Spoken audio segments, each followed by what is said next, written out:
ఇవాళ అట్లాంటి ఒక అద్భుతమైన ఖాళీని ఒక 2000 ఎకరాలలో అవసరమైతే 1000 ఎకరాలు 2000 ఎకరాలు ప్రభుత్వ భూమి ఎక్కడైనా తీసుకొని ఆ మూసీ నది పరివాహక ప్రాంతంలో ఉన్న పేదలకు ఒక అద్భుతమైన కాలనీ కట్టించి వాళ్ళకు ఒక మంచి జీవితాన్ని ప్రసాదించమని ప్రభుత్వానికి సూచన చేస్తారేమో అనుకున్నా. లేదు, మీరు మూసి బాగు చేయొద్దు, హైదరాబాదు బాగుపడొద్దు, ఈ హైదరాబాదు నగరానికి పెట్టుబడులు రావద్దు, నల్గొండ ప్రజలు ఆ కాలుష్యంలో అట్లనే చచ్చిపోవాలని కుట్రలు చేస్తున్నారు అధ్యక్ష. ఆ కుట్రల కోసం పెట్టుబడులు పెడుతున్నారు అధ్యక్ష. ఎక్కడికి వెళ్తున్నాం అధ్యక్ష మనము?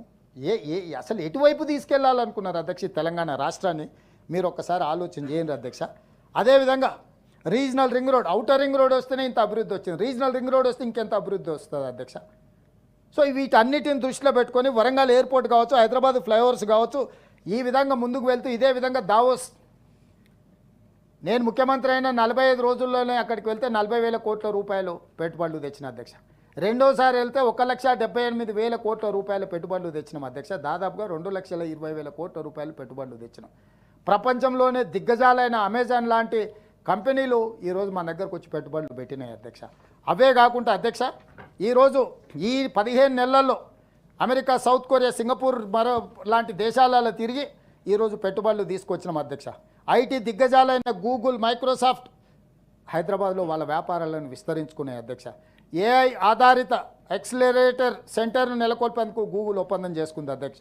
మైక్రోసాఫ్ట్ కంపెనీ 15,000 కోట్ల రూపాయల పెట్టుబడులతో రీసెర్చ్ అండ్ డెవలప్మెంట్ హబ్ను నెలకొల్పడానికి ఒప్పుకున్నది అధ్యక్ష. అదేవిధంగా హెచ్సిఎల్, ఇన్ఫోసిస్, విప్రో కంపెనీలు తమ క్యాంపస్లను విస్తరించినాయి అధ్యక్ష. కాగ్నిజెంట్ లాంటి కంపెనీ 15,000 అదనపు ఉద్యోగాలు, అంటే దాదాపుగా 1,00,000 మందికి ఉద్యోగ అవకాశాలు ఈరోజు కాగ్నిజెంట్ ఒక్క తెలంగాణ రాష్ట్రం నుంచే కల్పిస్తున్నది అధ్యక్ష. ఫెడెక్స్ అదేవిధంగా మ్యారియట్ లాంటి హోటల్ గ్లోబల్ కేపబిలిటీ ఉన్న సెంటర్లను ఈరోజు ఇక్కడ పెడుతున్నాయి అధ్యక్ష. అమెరికాలో బయో ఫార్మాలో ఉన్న ఆమ్జెన్ కంపెనీ ఈరోజు మొట్టమొదటిసారి అమెరికా నుంచి బయటకు వచ్చి వాళ్ళు పెట్టుబడులు పెట్టింది తెలంగాణ హైదరాబాదులో. 6,000 మంది ఉద్యోగస్తులతో మొన్ననే నేను పోయి ప్రారంభించిన అధ్యక్ష. నేను అమెరికా వాళ్ళ కంపెనీకి వెళ్ళి కొన్ని గంటల కొద్ది అక్కడ కూర్చొని వాళ్ళతో మాట్లాడి ఒప్పించి తెలంగాణ రాష్ట్రానికి వాళ్ళని తీసుకొచ్చినాం అధ్యక్ష. ఇన్ని నిర్ణయాలు, ఇన్ని పనులు ఈ 15 నెలల్లో చేస్తే కనీసం కొన్నిటినైనా ప్రతిపక్షం గుర్తించి ఇవైనా చేసినారు, ఇంకా మిగతా చేయని వాటి గురించి ఏదైనా చెప్తారేమో, గవర్నర్ గారి ప్రసంగంలో ఇవన్నీ ప్రస్తావించడానికి అభినందిస్తారేమో అనుకున్న అధ్యక్ష. చేయలేదు అధ్యక్ష. గతంలో ప్రభుత్వానికి ఏ పాలసీ లేదు అధ్యక్ష. వాళ్ళకున్న పాలసీ ఒకటే, నచ్చితే నజరానా, నచ్చకపోతే జుర్మానా. ఒక్కటే పాలసీతోనే ఆనాటి ప్రభుత్వం నడిచింది.